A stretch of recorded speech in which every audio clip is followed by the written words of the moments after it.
saith the Lord, 2 parts therein shall be cut off and die, but the third shall be left therein. So he said 2/3 of the people are going to be destroyed. 1/3 is going to be saved. So you better believe the Most High has got those numbers and knows who's been bad and who's been good. All right? So he says, verse 10, but the day of the Lord will come as a thief in the night. That's why we must watch. That's why we must watch and pray, because we don't know. He said nobody knows. He's going to come like a thief in the night. Coming like a thief in the night means you're going to be caught unawares. Just as did the parable we just read. If the good man knew that his house was going to be broken into, he would have had somebody there, or he would have been there to protect his house. So he said, he's coming as a thief in the night. That means when you least expect it, that's when the return of the Most High is coming. For his chosen, for his elect, for his people. He said, but the day of the Lord will come as a thief in the night, and the which the heavens shall pass away with a great noise, and the elements shall melt with fervent heat. The earth also and the works that are therein shall be burnt up. So what kind of weapon today can melt elements? That's thermonuclear warheads, nuclear fire. Icbm, which is intercontinental ballistic missile. The fire that's in them can burn metal. They can burn metal, they can burn all sort of elements. And that's what's going to come down here and be destroyed. Plus the Most High is going to use fire out of the chariots, man. Call them laser beams, call them whatever you want. That he's going to use he's going to do a lot of destruction too. And more, if he keeps to his examples, he probably do more destruction than anybody else does, because that's what he does. Back in the days when the men of the Lord went out to war, he would say, well, you all killed 30,000, but I killed 200,000. You know, with some hailstones. And he's going to do the same thing. All right?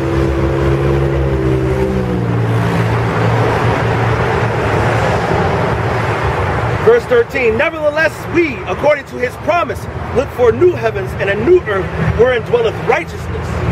That's why we're hoping for the Most High to return us to the kingdom. When Christ, who is Yahweh Shai, who you call Jesus, when in the pure Hebrew is Yahweh Shai, is going to be ruling. And where we don't have to worry about anything else, no more sickness, no more wickedness, and all kind of manner of things that's going on, destruction. We're going to be within righteousness. And that's what we're waiting on to be delivered. All right? Wherefore, beloved, seeking that ye look for such things, be diligent that ye may be found of him in peace, without spot and blameless. So he said, hey, you better come, when I come back, you better be found in peace, without spot, wrinkle, blameless. Best sit over there on your best behavior. That's why he told me in that dream, be on your best behavior. Tell the people to be on their best behavior. I'm coming back very, very soon. Are you on your best behavior? Are you looking and ready for the Most High's return? Or you still think you got another 20 years to get it right? Or you got another 30 years to get it right? Or you got another 100 years to get it right? Are you sitting over here trying to follow the laws, statutes, commandments to the best of your ability? Do you want to know your heritage and your culture? Are you calling on the true name of Yahweh and Yahweh Shai? Or you're sitting here believing the white man's lie? So he says, and account that the long suffering of our Lord is salvation. If you long suffer and you endure to the end, you wait and be patient and call on the name of the Most High and depend on him until the end, you got hope for salvation. Even as our beloved brother Paul also, according to the wisdom given unto him, have written unto you. So like Paul said, like the other men of the Lord said, this is what we must do. We must be patient and have faith and believe and call on the name of the Most High, which is Yahweh Ba'Hashem, Yahweh Shai.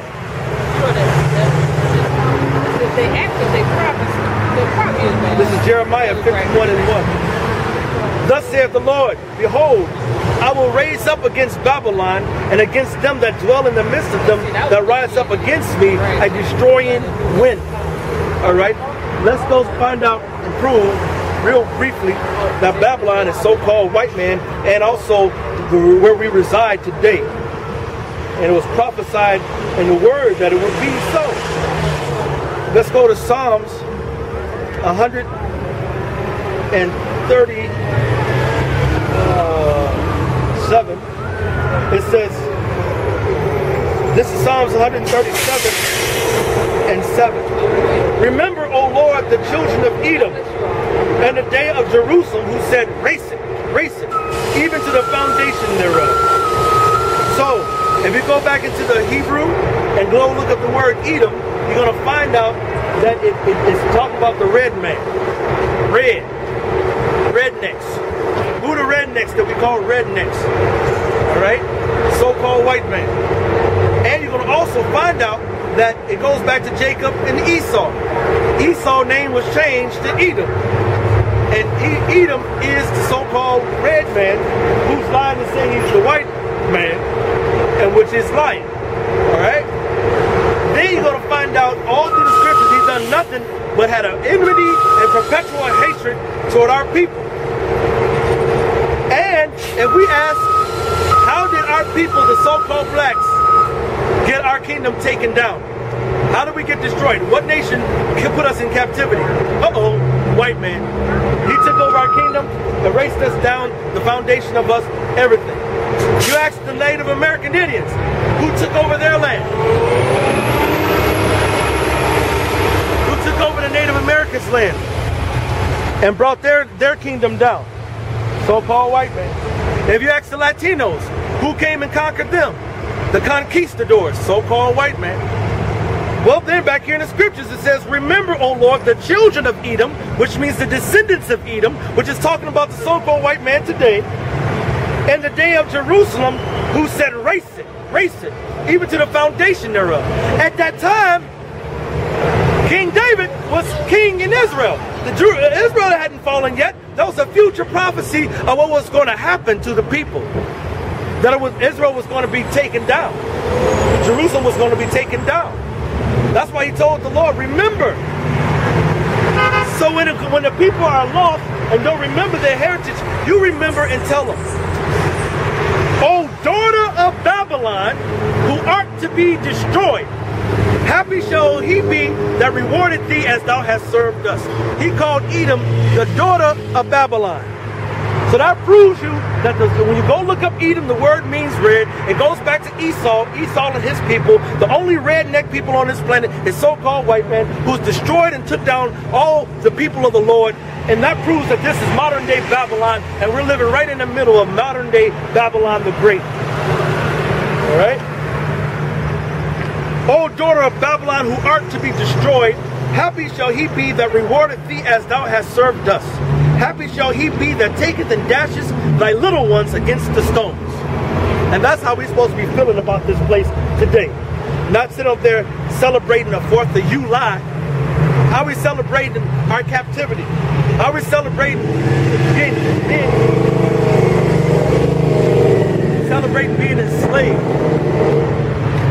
We're celebrating being enslaved and being held captives. It's retarded.